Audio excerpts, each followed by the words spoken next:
Hi everyone, कैसे हैं आप सब। आशा करती हूँ आप सब बहुत अच्छे होंगे और अपनी पढ़ाई मन लगा के कर रहे होंगे। तो पिछली वीडियो में मैंने आपको बताया था कि आप जीके जीएस की तैयारी कैसे करें। तो उस वीडियो को आप लोगों ने बहुत प्यार दिया, आपको वो वीडियो बहुत पसंद आया, तो इसके लिए थैंक यू। और आज ये जो वीडियो मैं बना रही हूँ ये आपके ही डिमांड पे बना रही हूँ, क्योंकि आप मेरे से बोल रहे थे कि आप अपने सब्जेक्ट की तैयारी कैसे की, आप वो बताइए। तो मैं अपने सब्जेक्ट की कैसे तैयारी की आज मैं आपके साथ वो शेयर करूँगी। क्योंकि जब आप टीआरई का एग्ज़ाम दे रहे हो तो उसमें जो होते हैं 2 पोर्शन होते हैं। एक होता है जीके जीएस और एक होता है आपका सब्जेक्टिव। और एक जो पोर्शन होता है हिंदी और इंग्लिश का, उसमें बस आपको क्वालिफाई करना होता है, 9 नंबर लाना होता है। तो वो तो आप किसी भी तरीके से ले आ सकते हैं, कोई बहुत बड़ी बात नहीं है। और एक होता है जीके जीएस जिसका वीडियो मैंने बना दिया है, आप चाहें तो उसे देख सकते हैं, आपको उससे बहुत फ़ायदा होगा। तो आज मैं आपके साथ शेयर करूंगी कि मैं अपने सब्जेक्ट की तैयारी कैसे की। और मेरा जो सब्जेक्ट है वो ज्योग्राफी और पॉलिटी है और मैंने 6 to 8 में क्वालिफाई किया है।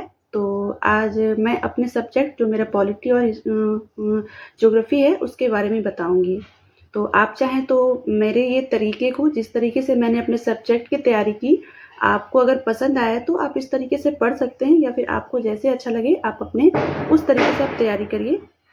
तो मेरे इस वीडियो से आपको ज़रूर फ़ायदा होगा। तो सबसे पहले मैं आपको पॉलिटी के बारे में बताती हूँ कि पॉलिटी की तैयारी मैंने कैसे की।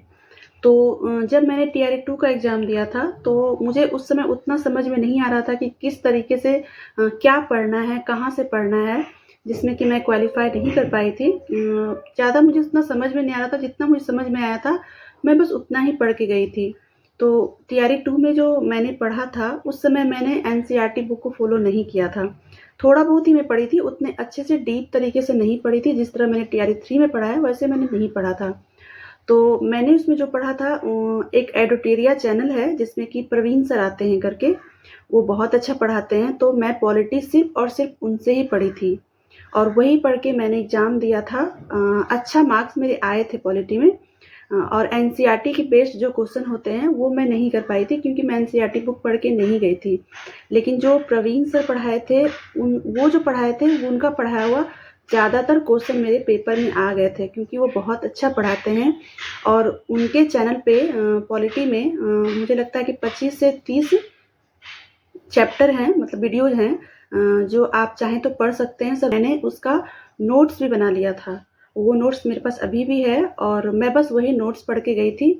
और अभी तक मैं टीआरई 3 का भी जो एग्ज़ाम दी हूँ मैं बस उसी नोट से अभी तक पढ़ रही हूँ, क्योंकि वो और हमारे एग्ज़ाम में जो आप क्वेश्चन आने लगे हैं वो सिर्फ नॉर्मल आप जो पॉलिटी पढ़ के जाएंगे उससे बिल्कुल भी नहीं आता है। जैसे कि संविधान कब बना, संविधान निर्माता में कौन कौन भाग लिए थे। अगर आप नॉर्मल जो हमारे कॉम्पिटिटिव एग्ज़ाम में जो पॉलिटी पूछे जाते हैं, अगर आप सिर्फ उसे पढ़ के जाएंगे तो फिर आप नहीं क्वालिफाई कर पाएंगे, क्योंकि अब क्वेश्चन का जो पैटर्न है वो बदल चुका है। अब एनसीईआरटी बेस्ड क्वेश्चन आते हैं, थ्योरी वाइज क्वेश्चन आते हैं, 3-3 4-4 आपके जो सेंटेंस में क्वेश्चन आएंगे। और सिर्फ अगर आप जब तक उसे डीपली नहीं पढ़ेंगे ना फ्रेंड, तब तक आप नहीं बना पाएंगे। इसीलिए मैं बार बार हर वीडियो में बोलती हूँ कि एनसीईआरटी बुक को फॉलो करिए, अच्छे से पढ़िए। उससे क्या होता है ना, आपका बेस मजबूत होता है और आप कोई भी हार्ड से हार्ड क्वेश्चन भी आएगा ना तो आप उसे अच्छे से क्लियर कर सकते हैं। तो देखिए, मैंने एक तो प्रवीण सर से मैं पढ़ी थी पॉलिटी और उसका नोट्स मैंने बना लिया था, वो आप पढ़ लीजिए अच्छे से, आपको भी फ़ायदा होगा।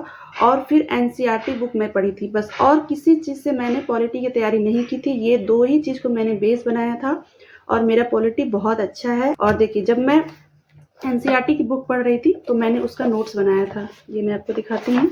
ये 9 और सिर्फ मैंने 9-10 का ही नोट्स बनाए थे, ये आप देख सकते हैं इस तरीके से। तो अगर आप नोट्स बना लेंगे ना तो आपको ज़्यादा फ़ायदा होगा।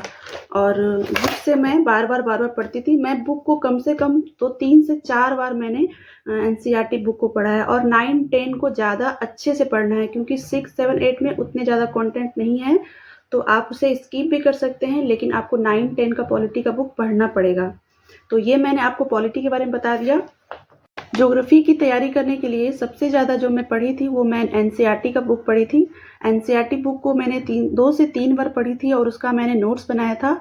और अगर बैच लेने की बात हो तो मैंने तो आपको बताया था कि टीआरई 2 में मैंने ऑफिसर एकेडमी का बैच लिया था। तो उनसे भी मैं थोड़ा बहुत पढ़ी थी। अंकेश सर वहाँ पढ़ाते हैं, वो बहुत अच्छा और एनसीईआरटी बेस्ड वो पढ़ाते हैं। लेकिन अगर मेरा ज्योग्राफी सबसे ज़्यादा अगर किसी से अच्छा हुआ है तो मैं खान सर से पढ़ी थी। खान ग्लोबल स्टडीज़ उनका चैनल है और उसी से मैंने एक इंडिविजुअल बैच लिया था, टीआरई 2 के समय ही लिया था। खान सर से मैं पढ़ी थी और उनके पढ़ाने से मेरा ज्योग्राफी बहुत अच्छा हुआ है। उसके बाद मैंने कभी नहीं, अंकेश सर से भी मैं पढ़ी थी, पूरा मैं ज्योग्राफी नहीं पढ़ी थी। कुछ चैप्टर जो खान सर नहीं पढ़ाए थे वो चैप्टर मैं अंकेश सर से पढ़ी थी। जैसे उन्होंने नहीं पढ़ाया था, मानसून नहीं पढ़ाया था, नदी नहीं पढ़ाया था, तो मैं अंकेश सर से पढ़ी थी। वो भी बहुत अच्छा पढ़ाते हैं और वो सिर्फ और सिर्फ एनसीईआरटी बेस्ड पढ़ाते हैं। तो अगर आप ऑफिसर एकेडमी का बैच ले रहे हैं तो आपको अंकेश सर से पढ़ लेंगे तो आपका ज्योग्राफी अच्छा हो जाएगा, तो आप उनसे पढ़ सकते हैं। लेकिन मैं सिर्फ खान सर से ही पढ़ी थी और मेरा ज्योग्राफी बहुत अच्छा था। और एक स्टैंडर्ड बुक की बात करते हैं तो मैं तो उतना ज़्यादा नहीं पढ़ी थी, लेकिन थोड़ा बहुत मैं एक बुक बताती हूँ आपको। महेश कुमार वर्णवाल करके ये बुक है, ये देखिए, ये वर्ल्ड ज्योग्राफी की बुक है और इसी तरीका का इनका एक भारत का भूगोल भी आता है, तो आप चाहें तो उसे ले सकते हैं। लेकिन अगर आप ये भी मेरे से पूछ सकते हैं कि क्या वर्ल्ड ज्योग्राफी से भी क्वेश्चन आते हैं, तो हाँ, थोड़ा बहुत तो आते हैं, लेकिन ऐसा नहीं है कि अमेरिका का मानसून के बारे में पूछेगा, अमेरिका का कृषि के बारे में पूछेगा, नहीं, ऐसा नहीं। अब कभी कभार ऐसा होता है कि एक आध दो क्वेश्चन आ सकते हैं, बट उसके चांसेस कम है। लेकिन अगर आपको ज्योग्राफी में वर्ल्ड ज्योग्राफी से कुछ आएंगे तो वो मैं एक चैप्टर 2-4 आपको बता देती हूँ। ब्रह्मांड पढ़ सकते हैं, सौर मंडल पढ़ सकते हैं, पृथ्वी की गति पढ़ सकते हैं, ज्वालामुखी, चट्टान, ये सब जो है आपको पढ़ना पड़ेगा वर्ल्ड ज्योग्राफी के लिए। और वो भी सर अंकित सर बहुत अच्छा पढ़ाते हैं, तो आप उसे पढ़ लीजिए। और ये सारे जो चैप्टर हैं वो एनसीईआरटी बुक में भी दिए हुए हैं, तो आप चाहें तो उससे भी आपका ये क्लियर हो सकता है। ज़रूरी नहीं है कि आप एक स्टैंडर्ड बुक लेंगे तभी आपका ज्योग्राफी अच्छा होगा। आप ओनली एनसीईआरटी बुक पढ़िए और एमसीक्यू बनाइए, और आप जिनका बैच लिए हैं आप उनसे पढ़ सकते हैं। आपका ज्योग्राफी अच्छे से अच्छा आप उसमें नंबर ला सकते हैं। तो ये तो मैंने आपको बता दिया कि मैं कहाँ से पढ़ी थी। और मैं तो बोली हूँ कि एनसीईआरटी बुक का मैंने नोट्स बनाया था, तो ये मेरा एनसीईआरटी ज्योग्राफी का नोट्स है। मैं आपको इसलिए दिखा रही हूँ ताकि आप इससे मोटिवेट होके अभी आप स्टार्ट कर दें। अगर आप पढ़ रहे हैं तो आप नोट्स बनाना स्टार्ट कर दें और आपको इससे ज़रूर से ज़रूर फ़ायदा होगा। ये मेरा एक्सपीरियंस है फ्रेंड, इसीलिए मैं आपके साथ शेयर कर रही हूँ। और इसी तरीके से मैंने जो अपना सब्जेक्टिव है, चाहे ज्योग्राफी हो चाहे पॉलिटी हो, मैंने इसी तरीके से तैयार किया है। और जिस तरीके से मैं पढ़ी हूँ बिल्कुल मैं वैसा ही बता रही हूँ। आप चाहें तो इस तरीके से भी अपनी पढ़ाई कर सकते हैं। उसके बाद ये सब कंप्लीट करने के बाद आप ज़्यादा से ज़्यादा सेट बनाइए, हर दिन एक सेट बनाइए, उससे बहुत फ़ायदा होगा। और प्रीवियस ईयर के जो क्वेश्चन हैं हमारे जो टीआरई में पूछे गए हैं वो, और जो मैंने आपको घटना चक्र बताया था, ये घटना चक्र आप ये एक ले लीजिए। और इसमें जितने भी ज्योग्राफी, पॉलिटी, इकोनॉमिक्स, आपके जो भी सब्जेक्ट हैं सारे के जितने भी क्वेश्चन आप उसे सारे बना डालिए। 2 से 3 बार बनाइए, मैंने तो 3 से 4 बार बनाया था। और जितना ज़्यादा आप एमसीक्यू बनाएंगे उतना ज़्यादा आपको फ़ायदा होगा। और यूट्यूब पे सर लोग बहुत सारे एमसीक्यू कराते हैं, आप उससे करिए, आपको उससे भी बहुत फ़ायदा होगा। मैं आपको बार बार कहती हूँ कि एनसीईआरटी बुक खरीदिए फ्रेंड। तो मैं आपको दिखाती हूँ कि मेरे पास एनसीईआरटी बुक जो है वो क्लास 6 से लेके 12 तक मैंने एनसीईआरटी बुक खरीदा है। ये मेरा ज्योग्राफी का एनसीईआरटी का सारा बुक है, आप देख सकते हैं, ये सारा है। और ये पॉलिटी की है, ये देखिए फ्रेंड, ये सारा पॉलिटी का बुक है। मैंने 6 से लेके 11 तक का सारा बुक खरीदा है एनसीईआरटी का। तो आप भी जाइए, अभी जाइए और जाके एनसीईआरटी, इस वीडियो को देखने के बाद जाइए और एनसीईआरटी बुक लाइए और अभी से स्टार्ट कर दीजिए, क्योंकि अभी आपके पास बहुत समय है। अभी से भी आप स्टार्ट करेंगे तो आपका अच्छे से क्लियर हो जाएगा। और जो मैं आपको बता रही हूँ आपको पसंद आए तो आप इस तरीके से पढ़िए। अगर मुझे फ़ायदा हुआ है तो आपको भी ज़रूर फ़ायदा होगा। और ये ज़रूरी नहीं है कि किसी भी एग्ज़ाम को निकालने के लिए आप बहुत ज़्यादा आपको तेज़ स्टूडेंट होंगे तभी निकालेंगे, नहीं। आप अपनी मेहनत पे कुछ भी कर सकते हैं फ्रेंड। इसे 8 से 10 घंटे पढ़िए, सब भूल जाइए। कुछ भी काम पढ़ाई के अलावा इम्पोर्टेंट नहीं होना चाहिए भी आपको, क्योंकि जब आप कुछ बन जाएंगे ना फ्रेंड, तो ज़िंदगी में बहुत कुछ सारे काम करने के लिए, सारे जितने भी लाइफ में इंजॉय हैं, जो भी कुछ है, आप एग्ज़ाम के बाद, नौकरी लगने बाद आप कर सकते हैं। तो अभी से आप अपनी पढ़ाई को अच्छे से करिए।